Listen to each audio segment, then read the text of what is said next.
आज हम बात करेंगे सीक्वेंसेस एंड सीरीज़ की, जिसमें फर्स्ट है हमारा अरिथमेटिक प्रोग्रेशन। शॉर्ट में हम इसे एपी कहते हैं। ये जो एपी है, अरिथमेटिक प्रोग्रेशन हमें देखना है, तो इसके जो टर्म हैं वो फर्स्ट हम ले लेते हैं ए, सेकंड ले लेते हैं ए प्लस डी, थर्ड ले लेते हैं ए प्लस 2d। ऐसे ये बढ़ता चला जाएगा। उसके बाद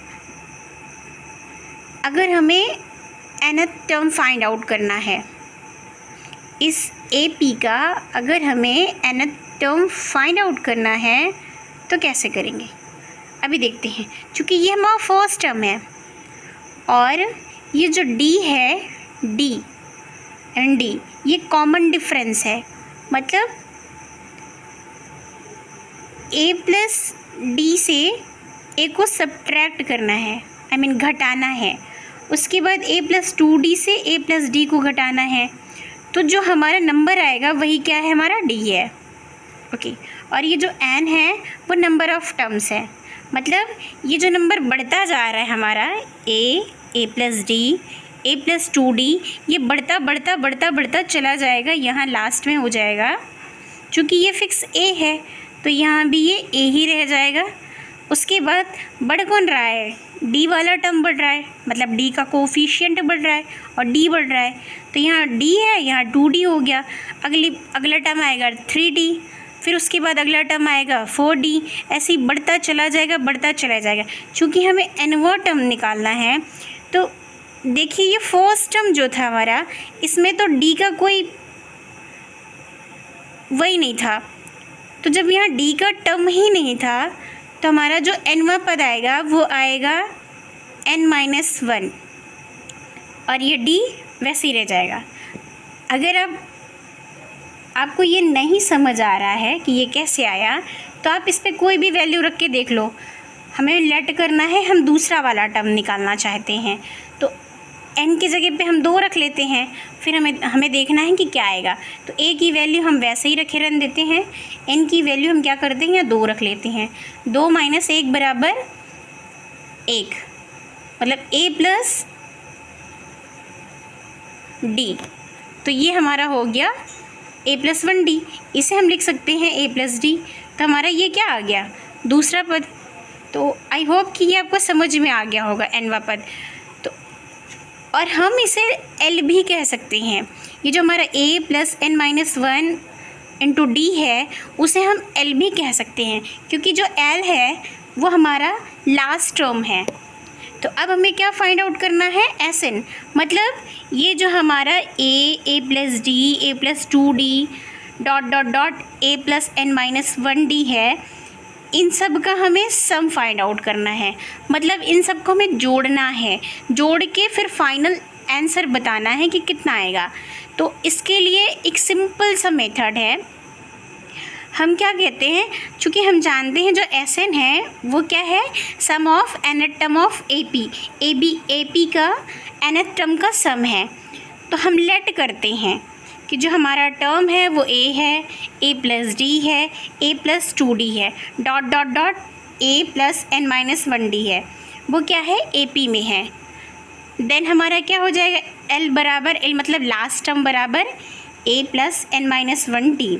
नाउ अभी हमें क्या देखना है, चूँकि हमें Sn निकालना है, तो हम Sn सारे नंबर को हम ऐड कर देते हैं। अब मैं पर्टिकुलर क्या करती हूँ, ये जो हमारा A प्लस D है इसे मैं A2 कह देती हूँ, और ये जो हमारा A है इसे मैं A1 कह देती हूँ। और उसके बाद A प्लस 2D है, इसे मैं A3 कह देती हूँ। ऐसे डॉट बढ़ते चले जाओ, इसे मैं AN कह दे रही हूँ। मतलब जो हमारा L है वो AN है। अभी मुझे देखना है मैंने क्या किया है, Sn is equals to A1 लिखा प्लस A2 लिखा प्लस A3 लिखा डॉट प्लस AN लिखा। अब मैं इसे एक्सप्लेन कर लेती हूँ। ये हमारा Sn क्या है, A1 तो हम A1 ही रखते हैं। हमारा A2 की वैल्यू क्या है, A1 प्लस D है। A3 की क्या है, A1 प्लस 2D है। और AN की वैल्यू क्या है, A1 प्लस n-1D है। अभी मुझे क्या करना है, फिर से इसे देखना है कि ये क्या है। अब मुझे क्या करना है, ये लास्ट से अगर मैं लास्ट नंबर को फर्स्ट नंबर लेट कर लूँ तब क्या होता है। तो मैं इसे ए एन यहाँ लिख ले रही हूँ। उसके बाद जो इसके बाद वाला टर्म है ए एन माइनस डी हो जाएगा, plus A N minus 2D हो जाएगा, plus A N minus 3D हो जाएगा, plus dot dot dot A1 हो जाएगा। अब मुझे क्या करना है, ये मेरा इक्वेशन फर्स्ट हो जा रहा है और ये मेरा इक्वेशन सेकंड हो जा रहा है। तो अब मैं इन दोनों को क्या करूँगी, ऐड कर दूँगी। जो हमारा समीकरण फर्स्ट है उसे प्लस करना है समीकरण सेकंड से। तो हमारा क्या आएगा, चूँकि ये SN है और ये भी SN है तो इन दोनों को ऐड करेंगे तो ये 2SN हो जाएगा। अब हमें क्या करना है, यहाँ A1 है प्लस यहाँ AN है, तो मैंने A1 प्लस AN किया, फिर A1 plus D AN minus D, तो इसे करेंगे तो चूँकि D यहाँ प्लस में है यहाँ माइनस में है तो ये जो D है ये D से कैंसिल हो जाएगा, तो ये हो जाएगा A1 प्लस AN। ऐसे ही बढ़ता चला जाएगा। उसके बाद ये लास्ट वाला टर्म है, nth टर्म जो है वो हो जाएगा AN प्लस AN। देन हमें क्या मिलेगा,